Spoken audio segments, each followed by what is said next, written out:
Welcome once again. This is Pinnacle Professional College, and today we'll be continuing our case study analysis for December 2022 past question. So if you haven't looked at the part one of this session, please do so because it would be really helpful to give you the context. If you haven't subscribed to the channel as well, please subscribe to the channel. Hit the notification bell so that anytime we post a video, you'll be one of the first people to receive it. So we've been talking about case study analysis and how to perform case study analysis. And I'm sure you've learned quite a few tricks here and there on doing so. We've been looking into the December 2022 past question as I've already mentioned. So today we'll be going straight into corporate social responsibility. There's also another section, the December 2022 past question. So you might want to have your notebook and the exam question beside you so that you can follow exactly what you're doing.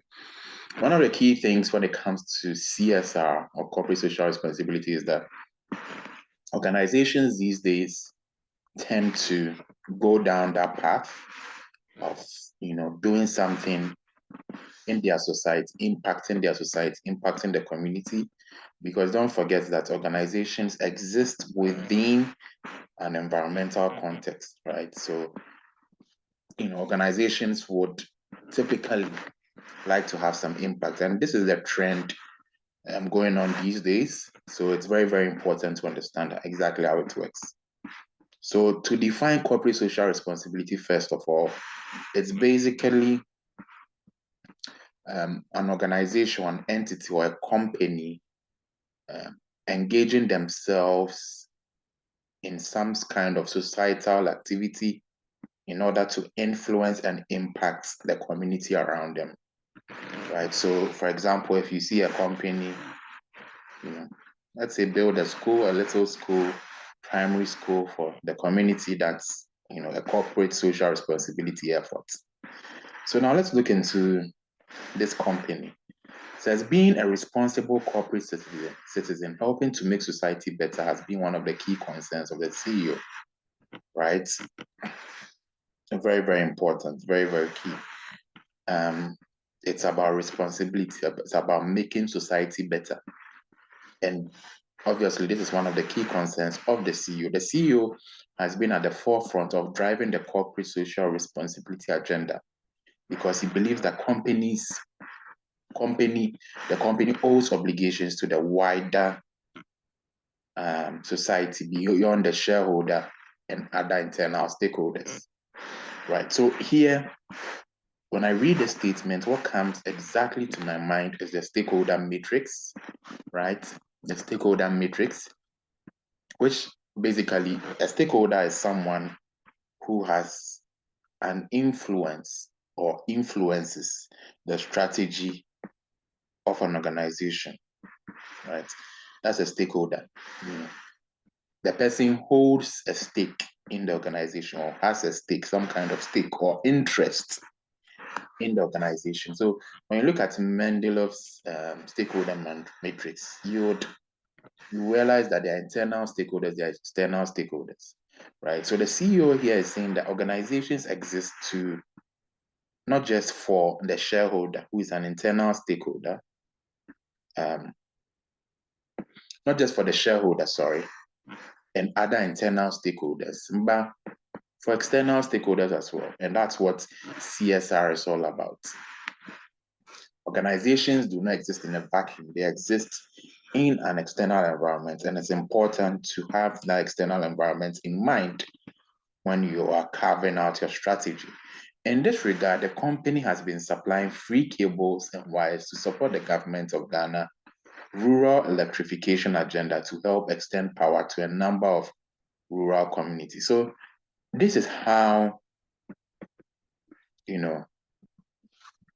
this organization is supporting.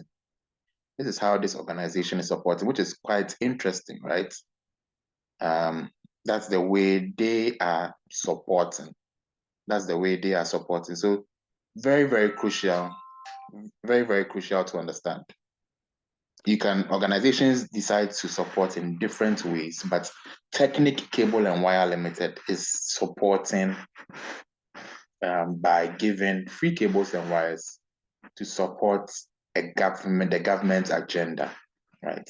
And so first of all, when you look at CSR as a strategy, sometimes there are no direct, and let me choose these words carefully, there are no direct revenue impacts when you, let's say, build, let's say if an organization decides to build a primary school for a rural community, there might be no direct revenue impact, but long term, it helps the reputation of the organization, and people tend to,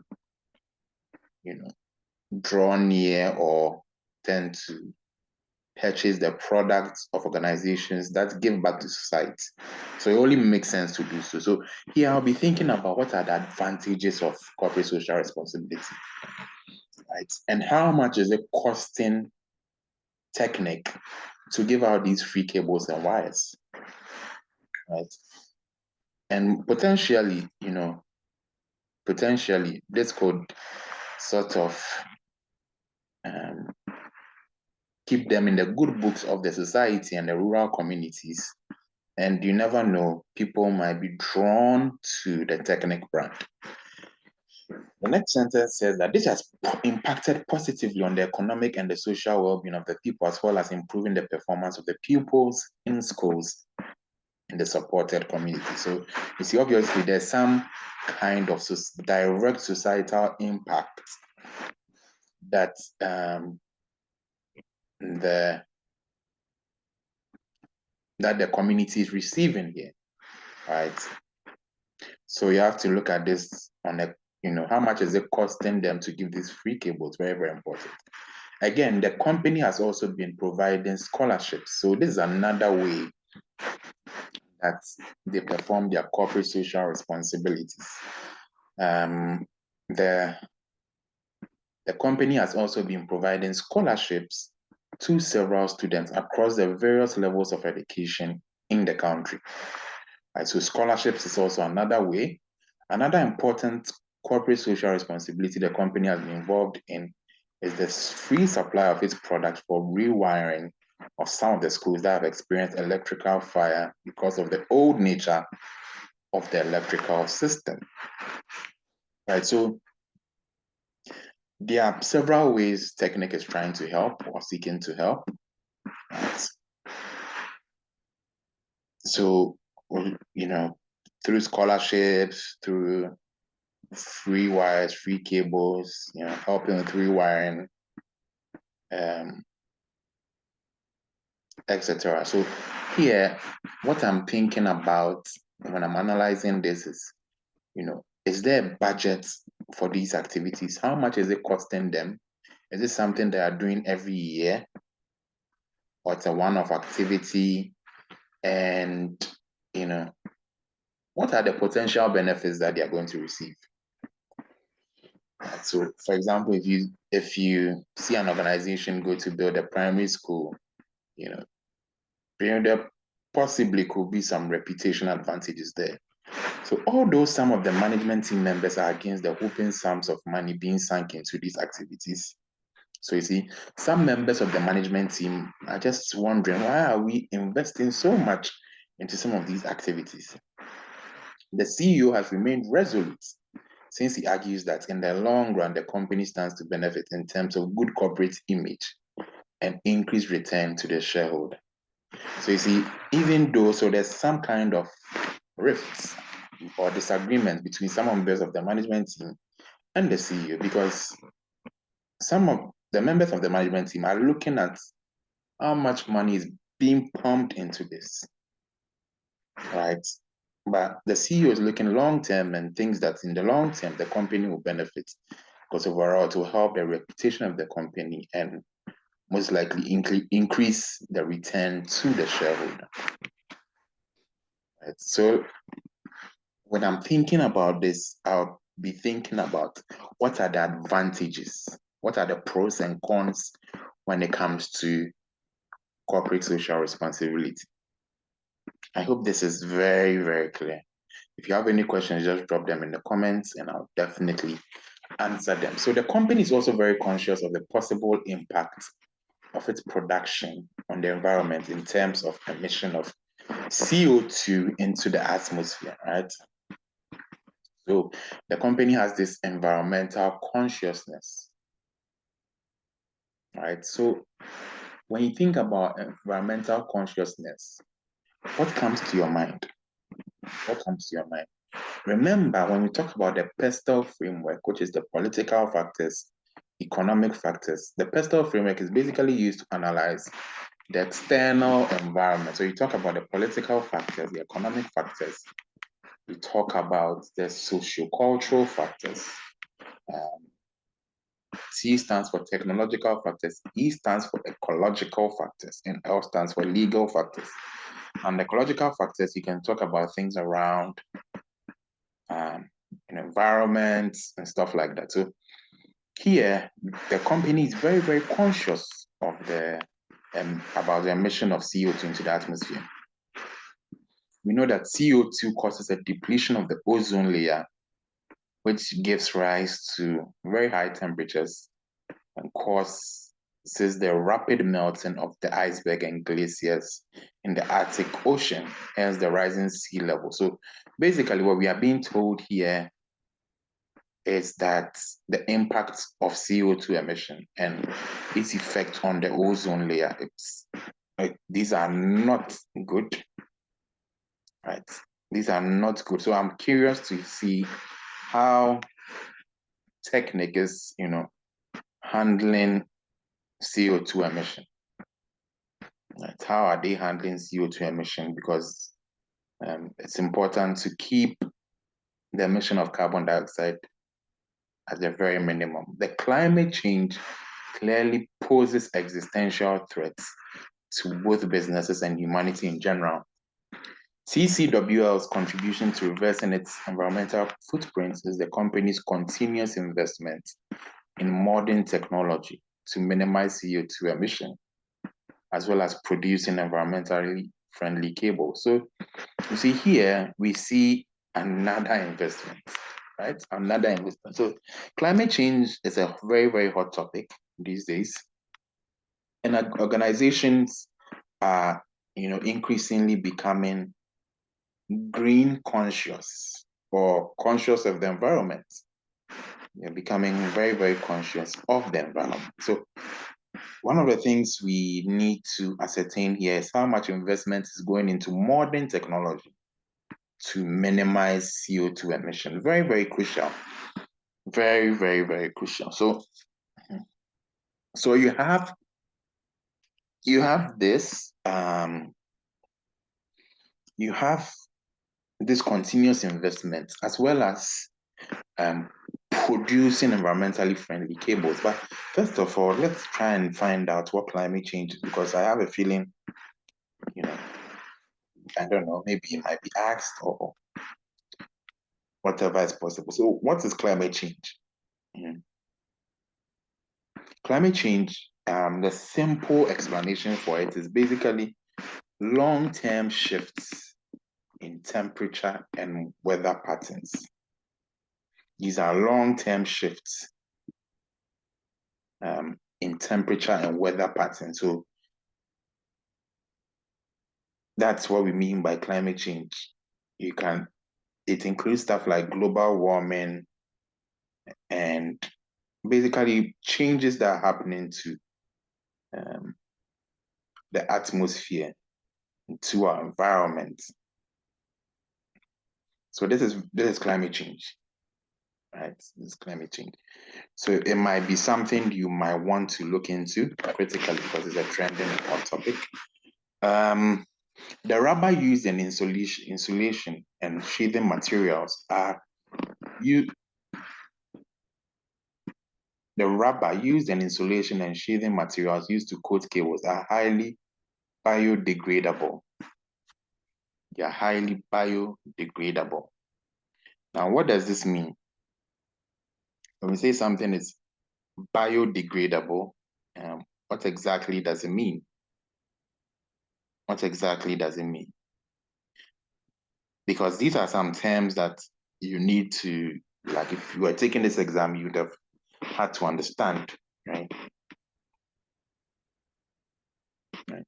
So when you say something is biodegradable, it means that it can be decomposed by living organisms. It can be decomposed by living organisms, which means that it avoids and reduces pollution. If something can be decomposed, then it can create pollution. But biodegradable items have an ability to decay naturally. They have an ability to decay naturally and in a way that is not harmful. Right? So that's very, very important to understand. So the rubber and the sheathing material used are highly biodegradable. So that's a good thing. The CEO believes that if drastic and collective actions are not taken by businesses, most businesses will go extinct before the end of the 21st century. Right? So the CEO seems to be ahead of the curve when it comes to, when it comes to the atmosphere, when it comes to ecological factors, when it comes to, emission of gases, when it comes to the general climate and the general protection of the environment. So the CEO wants Teknik to be on the cutting edge. And it says that TCWL, the whole production process has been designed to safeguard the environment by going beyond the minimum standards set by the EPA and the GSA. So TCWL, which is Teknik, has designed their production process to safeguard the environment. So that's a good thing. That's a good thing. Very, very crucial. Now, as you're reading all of this, you are trying to see how everything fits into the models that we discussed initially. Right? So models like the PESTEL framework, SWOT analysis, McKinsey 7S model. McKinsey 7S model, that's also a crucial model. I don't think in my previous lecture I talked a lot about McKinsey 7S model, but it's basically a model that talks about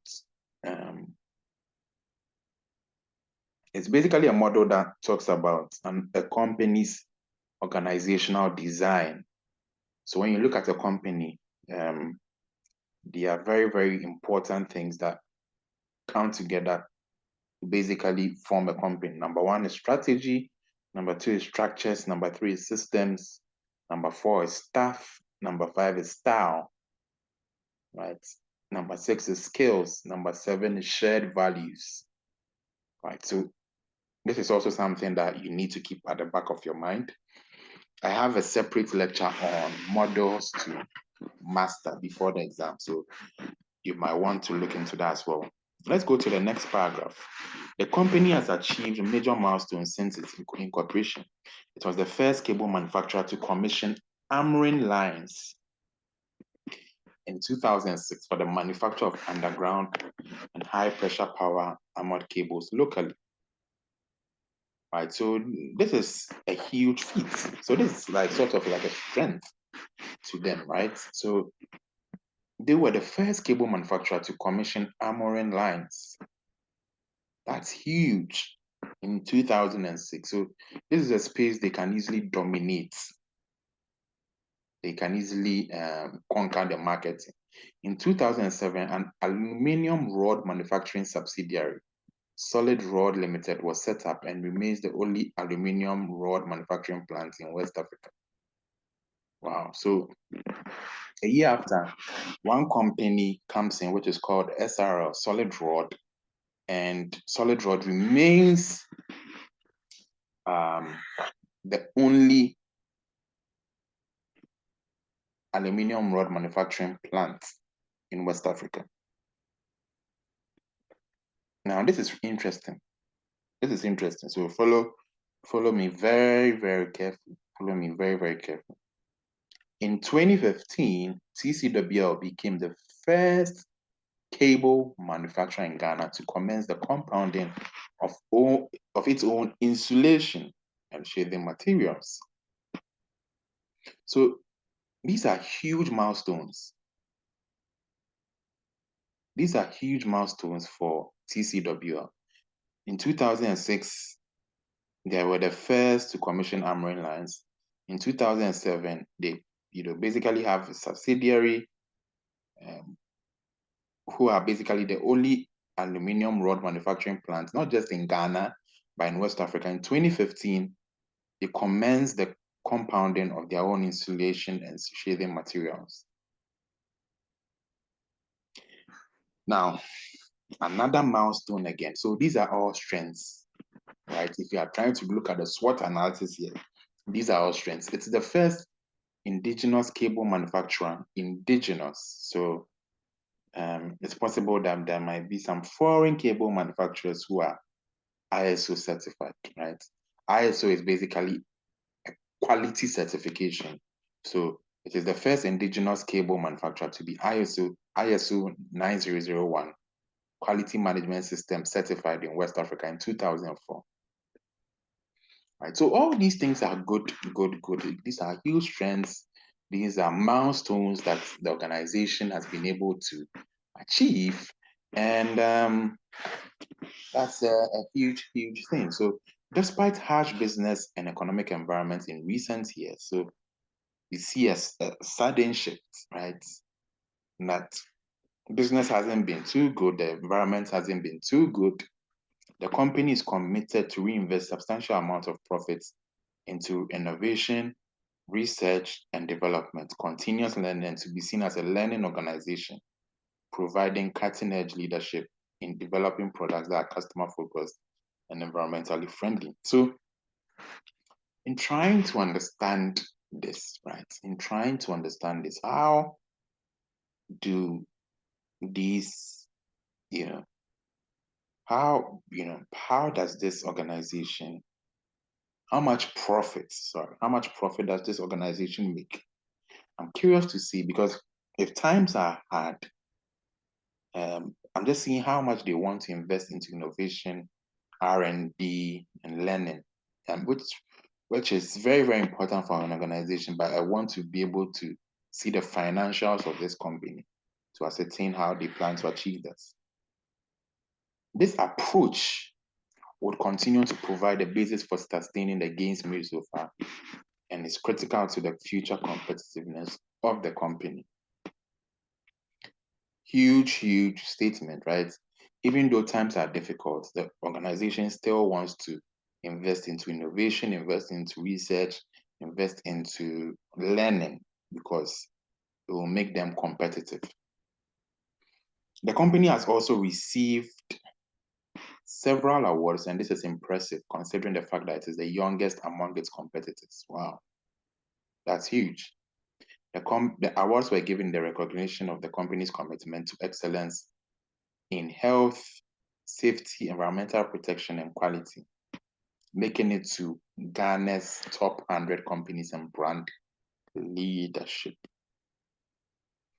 Huge feat. Huge feat. Huge feat. So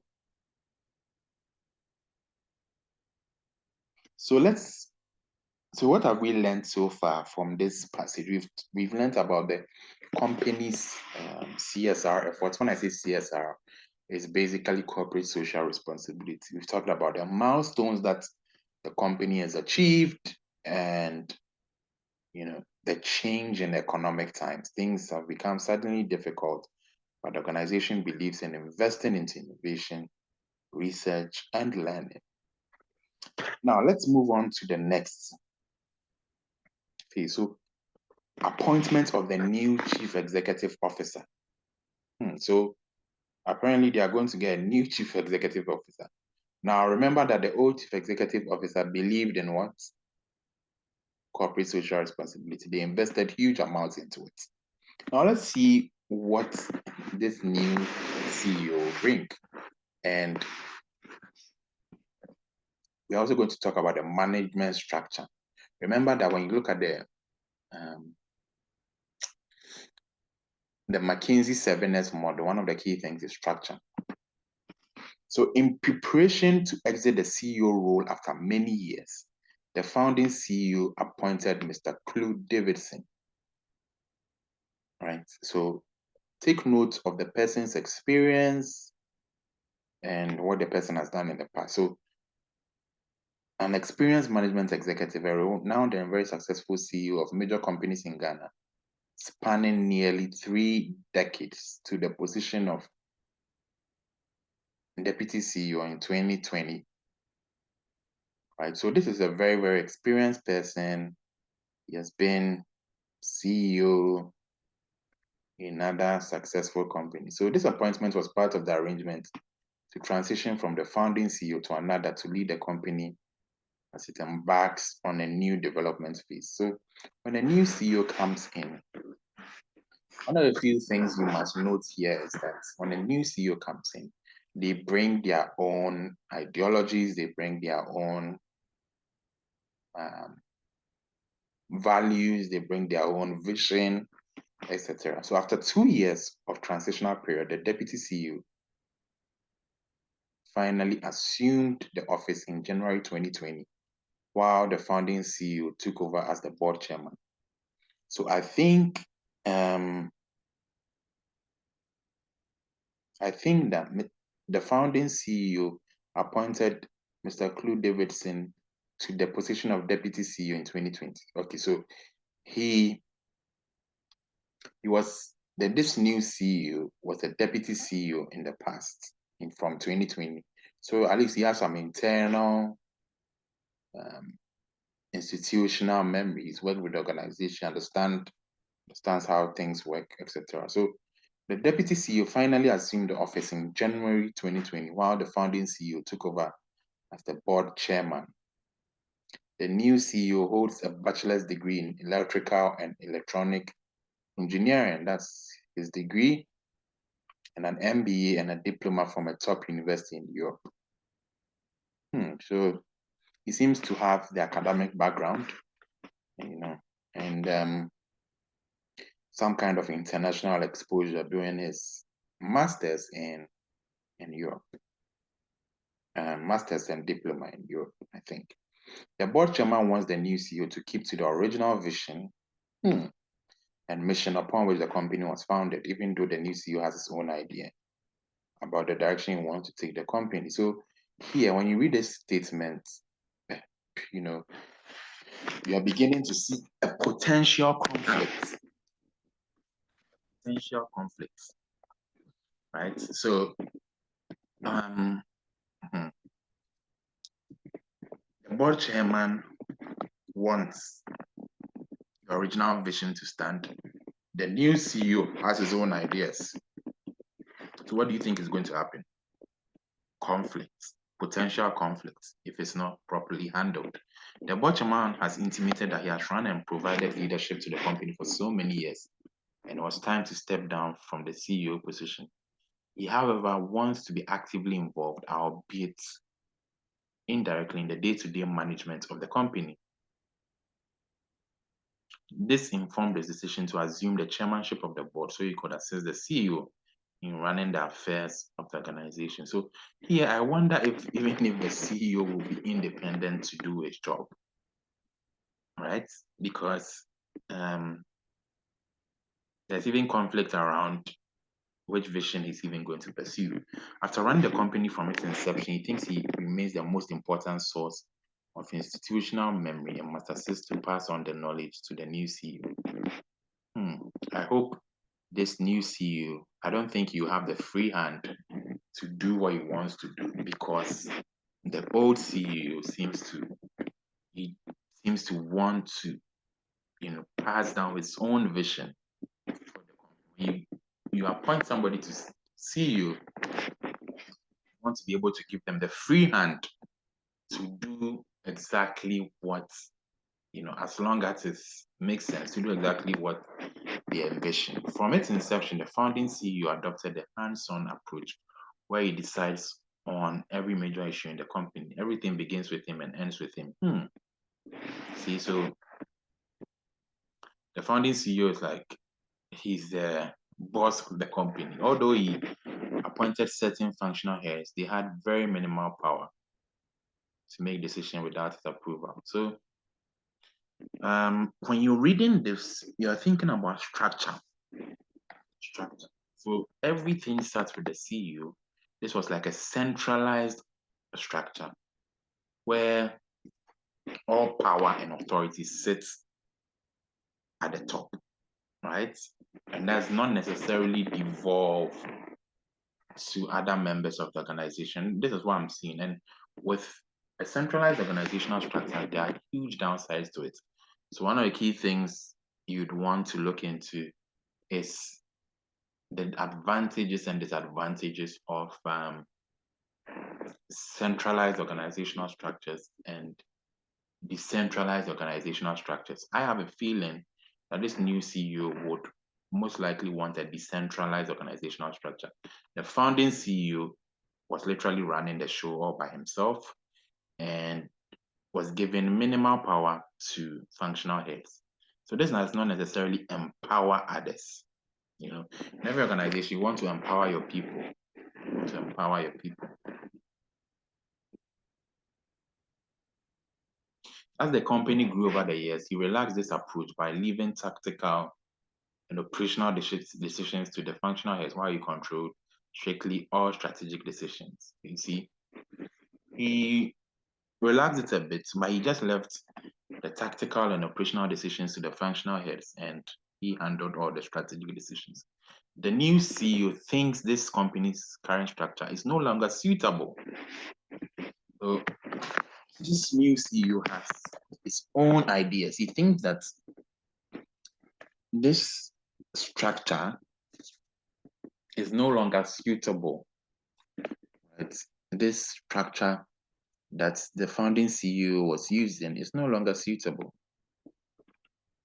for its operation, looking at the number of products and geographical expansion attained. Right? You'd want to, and this is why I said, you see, the new CEO would want a decentralized organizational structure because you can't keep on controlling things at the top like that. You can't keep on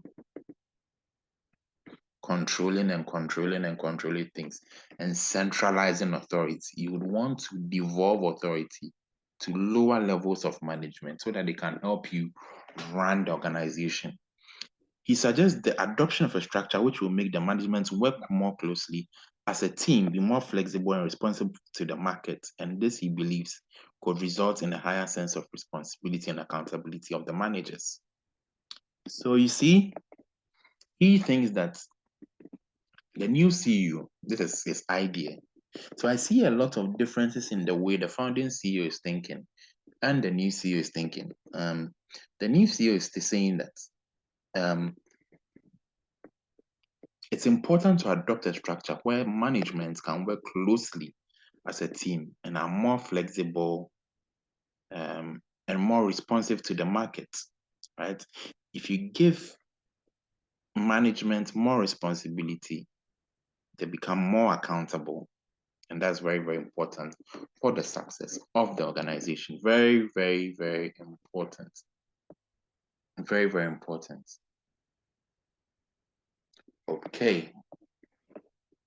So let's move on to the next paragraph.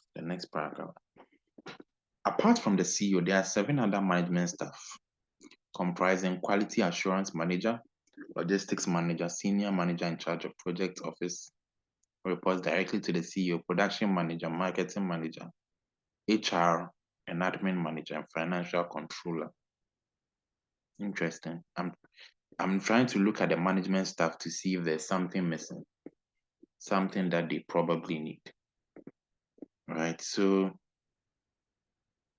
they have quality assurance, they have logistics, they have project person, they have production, they have marketing, HR, and financial controller. And this has been divided into 6 functions. That's interesting. It's been divided into how many functions? 6 key functions. So here I would like to know what these, what these functions are doing at the moment, and do they have to take every single decision to the founding CEO for approval, and basically how do they feel about it. So, and also another thing I want to know is, for the people who lead this function, what's their experience level? What have they been doing? What's their academic background? How long have they been working with the company, etc.? So the production manager is an experienced electric cable maker who joined the company in 2016. Right. So this person has experience in making cables and was educated in the UK, right? And started his career with a renowned cable manufacturing company in 1973. So this is someone who knows the industry very well. After working for that company for 9 years, he moved to South Africa to international experience and joined another electric cables manufacturer. He has over 43 years of cable production experience. Wow. So this is someone who has extensive experience. When you go to the quality assurance manager, graduated in 1987 with MSc in mechanical engineering from a prestigious technical university in the USSR. She joined TCWL in the year 2000 as a quality executive and is responsible, among other duties, for the company's quality management system. The same person is also certified. It's a certified ISO lead auditor, and they basically oversee the improvement of the established ISO quality management system requirement standard. So this is very, very interesting. The quality assurance manager also has experience in engineering, and she's been with the company for some time and understands quality. The company can boast of a youthful staff who on the average have been working with the company for 10 years. Now, that's interesting because this means that people are staying in the organization for very long. Which is always a good idea, right? You'd want to retain your people, right? And I would like to know why this is the case, why people are staying for long. Is it benefits? Is it recognition? Is it bonuses? Why are people staying for long, right? Before I even go into that, one of the key things you need to know is when you look at these managers, production manager, quality assurance manager, HR manager, when you are assessing their qualifications and their experience, you would want to look for any gaps, right? You want to look for any gaps or any potential issues or loopholes you see when it comes to their experience. So that's just something I wanted to say. So for example, if they've hired a production manager who has only 2 years of experience, then that is not really a good thing, because you want somebody who has tons and tons of experience.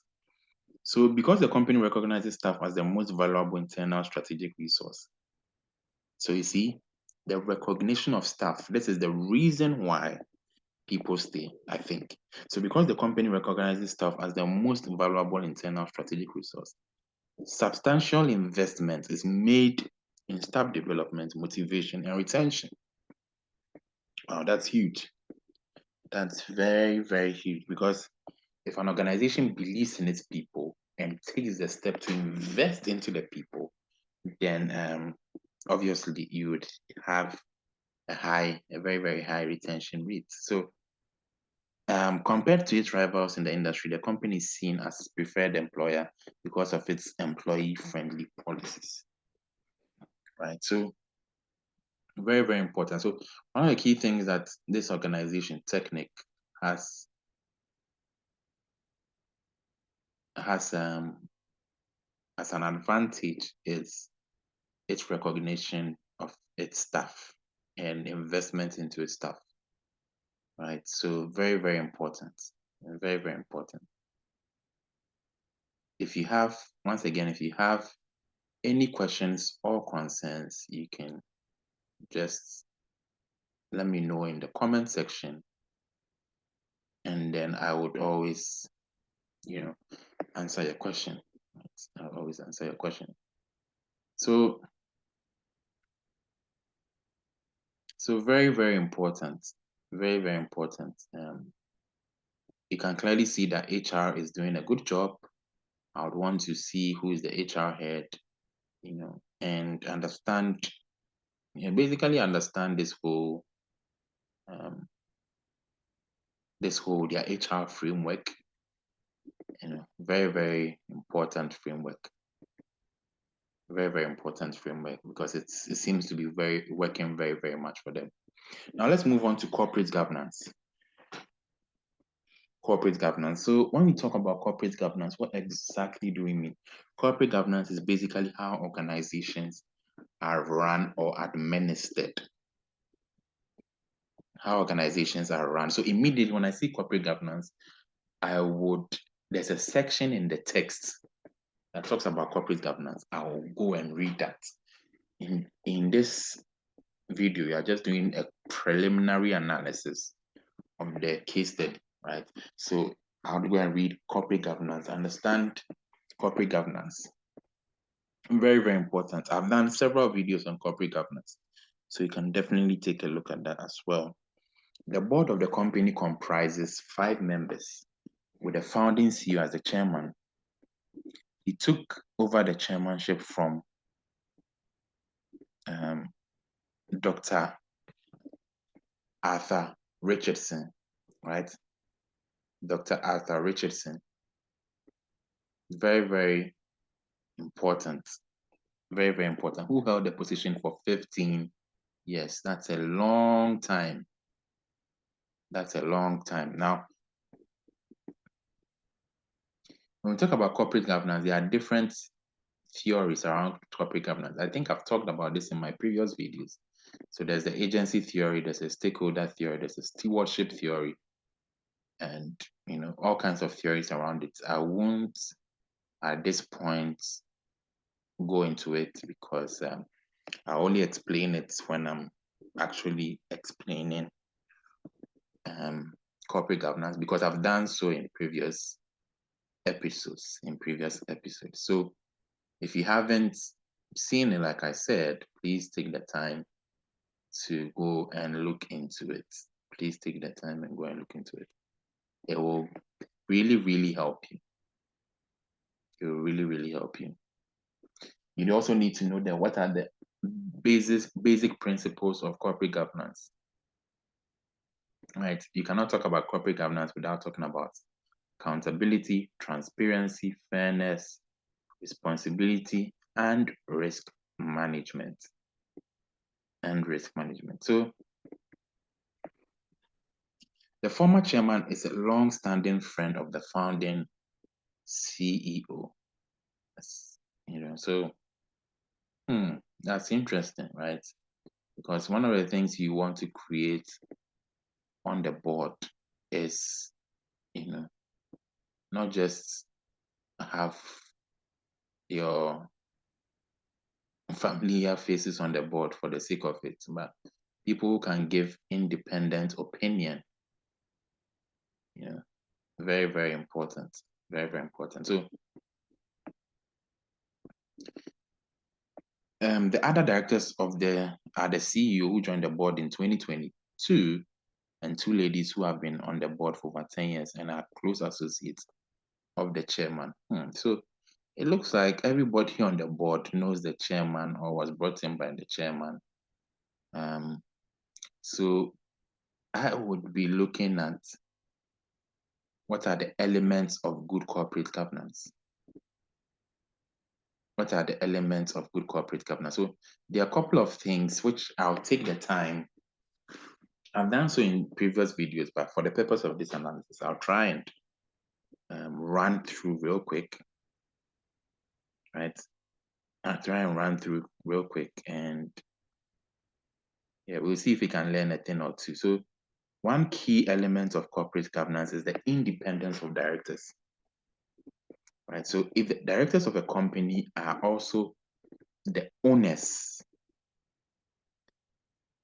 or the family members, right, or basically friends or individuals who are, involved in the daily management of the company, that board is likely to be partial, right? So if the directors of the company are just owners, family members, friends, like what we are seeing here, the board will not be partial. The board will not be impartial. The board will be partial, right? Because you want people who have independence of thoughts. And you also want to have a majority of non-executive independent directors who will help avoid bias and conflict of interests. Very, very important. So the independence of directors is key. Here I see the former chairman. It says the former chairman is a long-standing friend of the founding CEO, right? And there are two ladies who have been on the board for over 10 years and are close associates of the chairman. So what would the independence, objectivity, impartiality be when it comes to conversation in the board?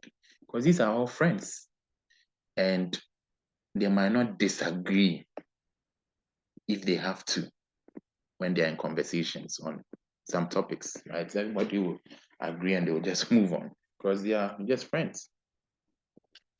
The chairman believes that the board as presently constituted should be maintained since it has been part of the success story of the company. He holds the view that this is the board he can trust because it has always ratified or sanctioned all the strategic decisions made by the management led by him in the past. So you see, the chairman, who is the founding CEO, is saying that this board is a board he can trust.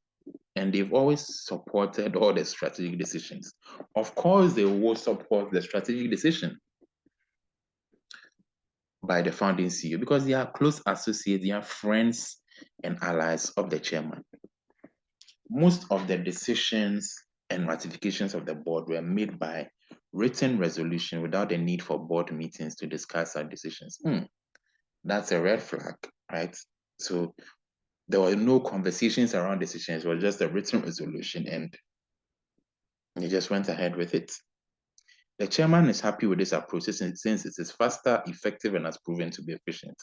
Again, the chairman maintains that he must always be involved actively in the governance architecture of the company. He thinks there are major benefits for him and the company by remaining the fulcrum around which the corporate governance revolves. So one of the things you want to build into your corporate governance system, which I was going to talk about, the element of corporate governance is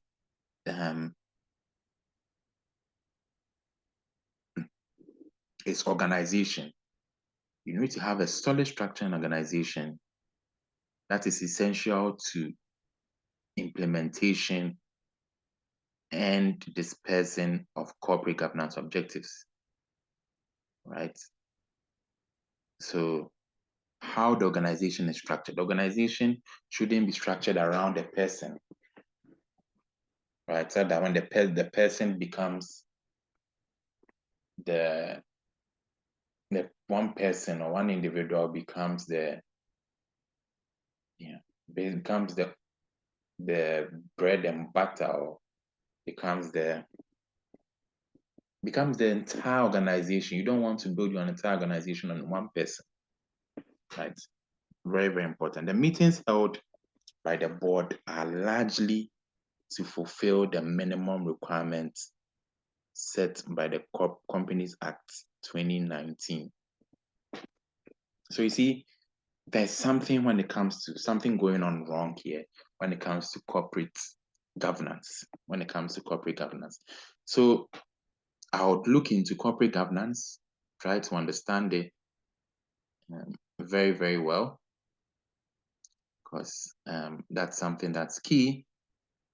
But let me just run through a few things when it comes to elements of good corporate governance. One of the things you need to know is the independence of directors. You need to know about effective risk management. Good corporate governance will think about effective risk management. Good corporate governance will also take into consideration a very good organizational structure that allows transparency and ensures that activities are carried out in a structured framework or structured manner. And you also have another good element of corporate governance is good stakeholder relationships. Another one would be transparency. Another one would be self-evaluation, right? For corporate governance, there will be mistakes made, but the organization should have a framework where they're able to self-evaluate and look at some of the things they did wrong in order to improve.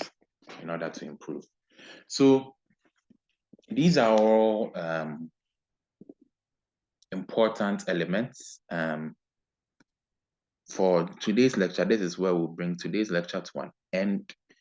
I hope you got some key talking points, and that's how you need to look at a case. You need to look at a case from, the organization's perspective and see the possible strategic implications when possible. And then it's important to analyze it in that way. So if you haven't subscribed to this channel, please do so. In our next video, we'll be continuing. We'll be talking about sourcing and production of cables and wires. We are looking at, how they get their raw materials, right? So we'll be looking at stuff like around value chain, around the 4 Ps, etc. If you have any questions, please let me know. Have a good day. Bye-bye.